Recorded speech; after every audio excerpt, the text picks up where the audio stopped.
And we're back. All right, kids. I've got a bone to pick with the NFL, and it's kind of just reared its head in the playoff.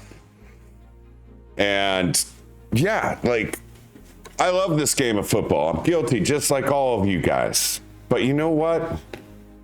We're not shadowing who are controlling these games the most. I'm not sitting here saying it's rigged necessarily, but I'm saying there is no accountability in NFL officiating. I mean, let's just start with quarterbacks aren't treated the same. You don't believe me? We'll show the highlights of how much Patrick Mahomes is protected. I mean, the man could even fake a dive and doesn't get called for an unsportsmanlike. And meanwhile, Jared Goff can get killed on an interception return for a touchdown. Only care there was him going to the medical tent. Didn't really seem to care about the actual penalty and the nature of it. I mean, NFL, you are a walking contradiction. You don't care about player safety, and just your treatment is ambivalent. Like, it's like you protect one, but you don't protect the other. And then, you know, we had two horrible calls, obviously, in the Chiefs games. 3 if you include the Mahomes fall. Goff had a horrible game pretty much from that interception on, but there was no flag on that. If a 3 becomes a 7, that game changes drastically. But the call of calls that isn't getting enough attention. Everybody's talking about Mark Andrews' fumble and his drop. I get it. I've met Mark Andrews. He's a great guy. He's going to probably be a Hall of Famer. But the one person that's not having to face any kind of scrutiny today is the referee who threw the flag at the end of the first half. That was one of the worst calls ever. If anything, that was offensive pass interference. You threw the flag late, and you threw it on the wrong side. Personally, I think there should have been no flag. I would have probably thrown a flag if there was pass interference on the offense and then the offensive guy caught it. But since he didn't catch it, I just would have lived to fight another day. But having said that, that play was going to be a punt next. That was 3rd and 8. And that becomes 7. And that's what the NFL does. And that's why I'm not on board with it. That's why this will be my last year gambling on this shit until they get accountable on NFL referees. I don't know what the right plan would be. I personally think every play is reviewable at all times. Basically, New York can buzz them. Otherwise, you do something like you arm the coaches with like 6 to 10 challenges. And every play is at the mercy every time. You know why? These players are held accountable for their drops and fumbles. These referees, when they drop or fumble a call, I mean, most of these people don't even know your names, referees, but I will start to put you on blast. I'm nice right now, but I'm just letting you guys know, as one of the biggest NFL fans for many years, I'm done betting on it as a sport. There's no accountability on the referees, and there's no accountability on the referees being right. That is a broken system. And basketball, if you're getting bad calls, you can play within it because there's still time to score. There's still times to maneuver. And you know generally fairly quick when a ref's kind of going at you in basketball. But these chicken shit refs don't own their mistakes. And then you have people like Walt Anderson come and speak on their behalf. Clay Martin, another ref I actually know. Great guy, great coach, Jinx basketball. But you know what, Clay? The first call on Will Anderson, maybe I'll give you that one. The second one was egregious. I mean, Mahomes had crossed the line. He's in a runner formation then. You can't. And he's like the king of flopping, king of acting. And you blew it. And then NFL has to have somebody come in like Walt Anderson, who I don't respect as an NFL referee. He got so many calls wrong.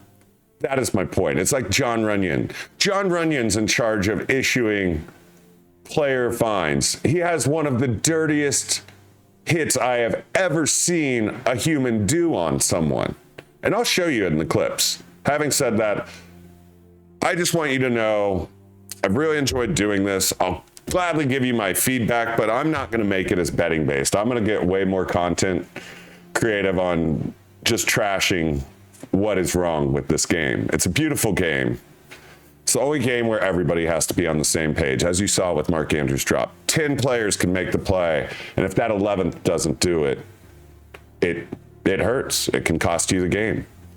And sadly, Mark Andrews is having to face that moment. But had that referee made the right call in the second quarter, the game's different. It probably doesn't end up in that situation. But we're a stupid, dumb society. No one actually thinks. And that's why reason everybody's just scapegoating Mark Andrews. I mean, that referee in the second quarter changed that game more than anyone. Josh Allen didn't play like an MVP in the second half. Lamar made some of the most dazzling plays, and we got robbed. You know why? Because some shithead back judge decided to throw a late flag for a rookie wide receiver against an all-pro cornerback that happened to play for both the Bills and the Ravens. Let that sink in. You think life's fair? It's not. But NFL, if you're going to take gambling money, make this shit a little more fair, a little more transparent, a little more accountable. Good day. Tony Corrente is the referee.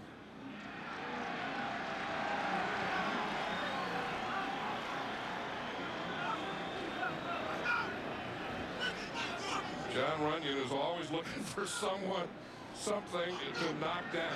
Illegal block in the back. Offense, number 34. 10-yard penalty. Repeat, second down. Davey Reeder.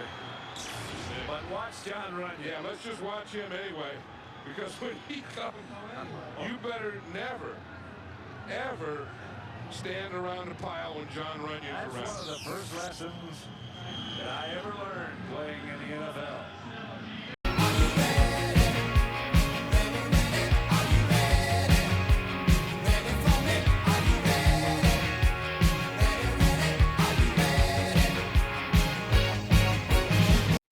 Now on to the picks. That's what all that song could mean.